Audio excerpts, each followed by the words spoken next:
Haleluya, Bapak Ibu yang Tuhan Yesus kasih. Jadi mari kita belajar dari Daud. Yang pertama, karena Daud dilatih oleh Tuhan untuk berperang. Tetapi saudara, ini yang kedua, ini yang paling penting juga. Yang menyebabkan Daud tidak tergoncangkan. Mengapa Daud tidak tergoncangkan menghadapi Goliat? Tentara Israel dengan perlengkapan senjata, mereka lari ketika melihat Goliat. Nah, mereka lari kabur, lari tinggalkan medan pertempuran. Daud lari, tapi Daud lari ke depan, berjumpa dengan Goliat untuk membunuh dia. Maka hal yang kedua ini sangat penting. Mengapa Daud tidak tergoncangkan? Karena Daud tidak tawar hati. Itu sebabnya Alkitab berkata, jagalah hatimu dengan segala kewaspadaan, karena dari situlah terpancar kehidupan. Karena Daud tidak tawar hati, makanya dia tidak tergoncang. Saudara perhatikan ayatnya yang ke-11, Alkitab berkata begini. Ketika Saul dan segenap orang Israel mendengar perkataan orang Filistin itu, maka cemaslah hati mereka dan sangat ketakutan. Orang Filistin itu maju mendekat pada pagi hari dan pada petang hari. Demikianlah ia tampil ke depan 40 hari lamanya. Bayangkan 40 hari lamanya. Ayat 24. Ketika semua orang Israel melihat orang itu, larilah mereka daripadanya dengan sangat ketakutan. Berkatalah Daud kepada Saul, janganlah seorang menjadi tawar hati karena dia hambamu ini akan pergi melawan orang Filistin itu. Jadi sebenarnya Daud mau bilang sama tentara-tentara Israel, jangan lari, jangan tawar hati, jangan takut. Mari kita maju berperang menghadapi orang Filistin itu. Saudara-saudaraku yang Tuhan Yesus kasihi, ternyata yang dialami oleh tentara Israel adalah tawar hati dan menjadi takut. Mereka menjadi kecut. Saudara, persoalan sekecil apapun mungkin tidak seperti kita hadapi Goliat. Tetapi kalau saudara sudah menjadi tawar hati, kalau saudara sudah menjadi takut, maka saudara tidak lagi punya kekuatan apa-apa. Jadi hati-hati sekali Bapak Ibu yang Tuhan Yesus kasihi. Hati-hati sekali. Dalam perjalanan hidup ini kita akan berproses. Semuanya kan tidak mulus-mulus saja. Semuanya berjalan kan tidak baik-baik saja. Tidak seperti yang kita rindukan. Semua proses kehidupan kan tidak seperti di jalan tol, bebas hambatan. Tidak demikian saudara. Ada begitu banyak orang yang menyerah di tengah pergumulan mereka. Mungkin itu di rumah tangga, istri menghadapi suami, suami menghadapi istri, orang tua menghadapi anak-anak, dan juga pergumulan di tempat kerja, usaha, dan lain-lain sebagainya. Bukankah ketika begitu banyak persoalan kita alami, banyak di antara kita juga yang menjadi tawar hati, takut saudara, kecut. Kalau saudara sudah tawar hati, maka saudara tidak lagi punya kekuatan apa-apa untuk bergerak. Saudara tidak punya lagi kekuatan untuk bertindak. Saudara tidak lagi punya kekuatan untuk berjuang. Karena itu hari ini di dalam nama Tuhan Yesus, ketika saudara mendengarkan khotbah saya, seperti kata Daud kepada tentara Israel, berkatalah Daud kepada Saul, seorang raja, bayangkan, janganlah seorang menjadi tawar hati karena dia bilang raja jangan tawar hati karena ia raja saja tawar hati saudara. Daud seorang anak kemerah-merahan, tapi dia tidak tawar hati. Jadi kalau saudara sementara mendengarkan firman Tuhan ini, dan kemudian posisi saudara hari ini yang sementara saudara alami adalah saudara sudah tawar hati. Ada beberapa orang ketika saya melayani mereka. Mereka berkata begini, Pak Pendeta, saya ini sudah tawar hati. Jadi saya tidak mau berjuang lagi. Saya tidak mau berusaha lagi. Biar sudah. Mau hancur-hancur sudah. Biar sudah. Kalau mau bubar-bubar sudah. Biar sudah. Kalau mau cerai-cerai sudah. Biar sudah. Kalau mau mati-mati sudah. Ada yang bilang saya mundur sudah. Saya tidak mau berdoa lagi. Bahkan saudara, ini kesaksian. Ya, kesaksian yang saya mau sampaikan. Ini firman. Beberapa minggu lalu saya sampaikan di gereja. Ini bagian firman ini.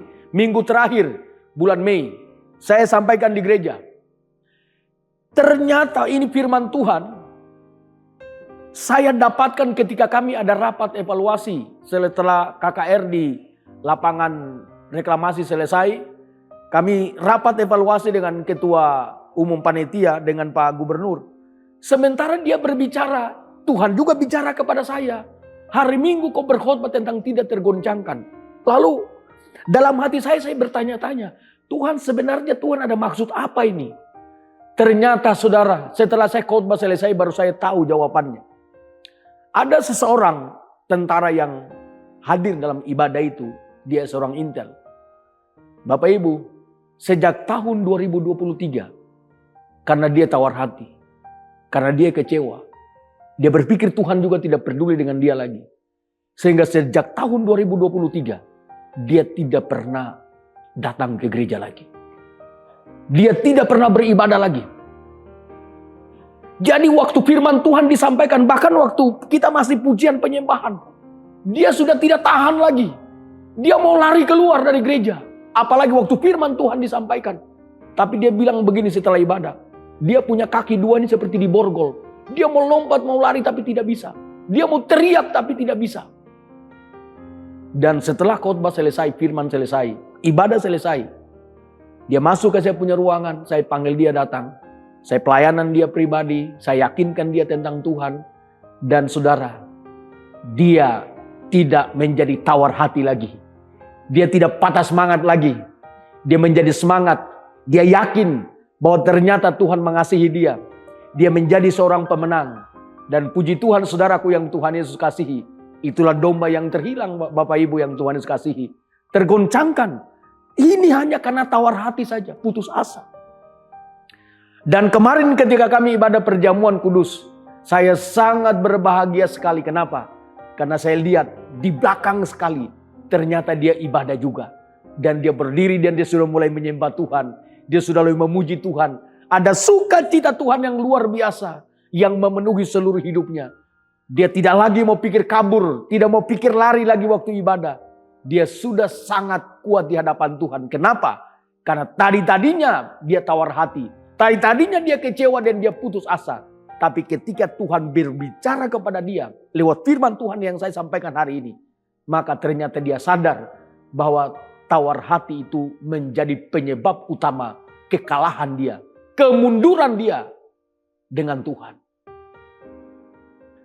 Saudara dan saya tidak tahu. Saudara menjadi tawar hati karena hal apa? Saya tidak paham.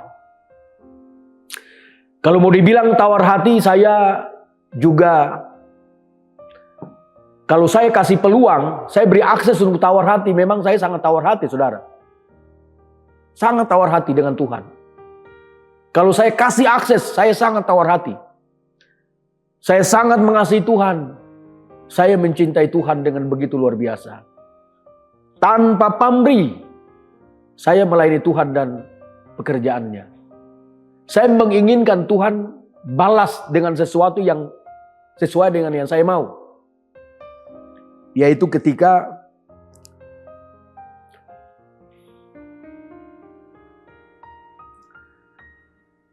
tanggal 17 Maret, tepatnya di jam 5 sore, Tuhan memanggil istri saya kembali ke rumah Bapa di surga.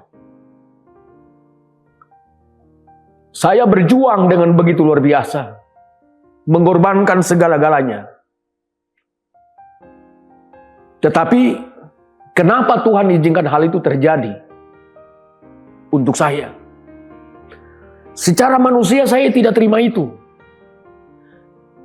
Jadi kalau saya berikan akses untuk tawar hati, maka hari ini saya tidak berdiri untuk berkhotbah kepada saudara.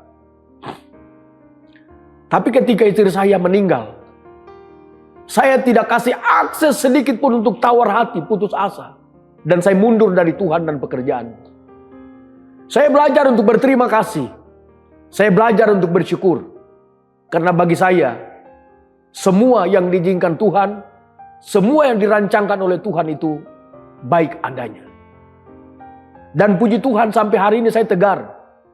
Sampai hari ini saya tidak tergoncangkan. Bukan kuat, mampu dan gagahnya saya. Tetapi karena intervensi campur tangan Tuhan. Saya tidak perlu minta balasan apa-apa dari Tuhan. Karena dia telah mengorbankan dirinya taat sampai mati. Bahkan mati di atas tiang kayu salib untuk menyelesaikan dosa saya. Dia telah menyelamatkan saya. Puji Tuhan, hari ini istri saya sudah beristirahat dari seluruh jerih payahnya. Di Firdaus hari ini. Hidup ini berlanjut, kita mesti melanjutkan hidup dalam perjuangan. Oleh karena itu Bapak Ibu, jangan izinkan sedikit pun tawar hati menjadi bagian dalam hidup saudara. Lepaskan tawar hati itu supaya Tuhan memberkati saudara. Saya akan lanjutkan firman Tuhan ini. Jangan kemana-mana setelah yang satu ini.